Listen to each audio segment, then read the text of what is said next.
Good afternoon, and welcome to Pakistan Today News from our London studio. I'm Chris Taylor. We begin with developments on Pakistan's political front. Prime Minister Shehbaz Sharif will decide on initiating dialogue with the Pakistan Tehreek-e-Insaf only after the party clearly outlines its stance on negotiations. Advisor to the Prime Minister Rana Sanaullah said the government has already extended an offer for talks on what it calls legitimate national matters. However, PTI, acting on directives from its jailed founder Imran Khan, has rejected unconditional dialogue. While a faction within the broader opposition alliance Tehreek Tahaffuz in Pakistan has shown openness to talks, most PTI leaders continue to resist. PTI aides say responsibility for negotiations lies with Mahmud Khan Achakzai, with conditions including fresh elections and the release of detained party leaders. Political tensions remain high as calls grow louder for dialogue to address the country's ongoing crisis. Turning now to street politics in Punjab, Khyber Pakhtunkhwa Chief Minister Sohail Afridi has arrived in Lahore and led a Pakistan Tehreek-e-Insaf rally at Liberty Chowk, part of plans to launch a renewed street movement. Large crowds gathered, chanting slogans and showering Afridi's vehicle with flowers. Afridi condemned what he described as police actions against PTI workers during their journey to Lahore and reiterated support for Imran Khan. Traders in Gulberg closed shops citing security concerns linked to the rally, while the Punjab Information Minister warned Afridi against the use of abusive language or any damage to property during his visit. For more on the situation in Lahore, let's bring in our correspondent Drake Rowland, who is on the ground there. Drake, what are you seeing? Chris, Liberty Chowk and surrounding areas saw heavy security throughout the day as PTI supporters gathered in large numbers. While the rally remained largely peaceful, tensions were evident, especially after reports of clashes and detentions along routes leading into the city. Business activity in parts of Gulberg was noticeably reduced, with many traders opting to shut early. Authorities say they are on alert to prevent any escalation, as political temperatures in Punjab continue to rise. Thank you, Drake Rowland, reporting from Lahore.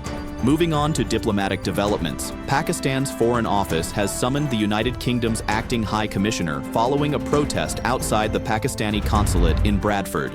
Demonstrators made what Islamabad described as provocative statements against Pakistan's civil and military leadership, including an alleged video showing a threat against the army chief. A formal démarche has been issued, urging British authorities to take action under UK law, and a letter has flagged what Pakistan calls insightful content circulating on social media. Pakistani officials stressed that freedom of expression does not extend to incitement to violence and warned that further legal options may be pursued if necessary. On the economic front, the International Monetary Fund has projected further reductions in Pakistan's public sector development program as defense spending increases. According to the IMF, development spending has been curtailed due to revenue shortfalls and the reprioritization of projects under Pakistan's $7 billion extended fund facility. PSDP spending is expected to fall from 0.7% of GDP this year to 0.6% next year and remain subdued through fiscal year 2030. Meanwhile, defense expenditure is projected to rise to around 2% of GDP. Islamabad has committed to improving project selection, but fiscal constraints continue to limit development outlays. In security news from Balochistan, 5 terrorists were killed during an intelligence-based operation in Kolu district, according to the Inter-Services Public Relations. The militants were described as Indian-sponsored terrorists linked to the group Fitna al-Hindustan. Security forces recovered weapons, ammunition, and explosives during the operation. The military said sanitization efforts will continue under the counter-terrorism campaign Azam-e-Istikam. Prime Minister Shehbaz Sharif praised the security forces and reaffirmed the government's resolve to eliminate terrorism. Meanwhile, in Khyber Pakhtunkhwa, at least 6 terrorists were killed and several others injured during a gunfight in Laki Marwat involving police, counter-terrorism department commandos, and armed local volunteers. Officials said militants used sniper rifles and quadcopters, leading to a fierce exchange of fire that also resulted in civilian casualties.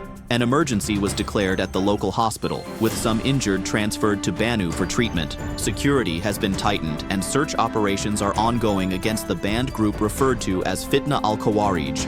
Finally, overseas, Nigeria has indicated that further military strikes against terrorist groups are likely as part of joint operations with the United States. The statement follows recent U.S.-led bombardments targeting Islamic State-linked militants in Nigeria's northwest. While officials in Abuja and Washington described the strikes as coordinated counter-terrorism efforts, some local residents expressed shock at attacks in areas not previously known as militant strongholds. Nigeria's foreign minister said cooperation with international partners will continue, though details of specific targets remain unclear. That's all for now. You're watching Pakistan Today News. I'm Chris Taylor.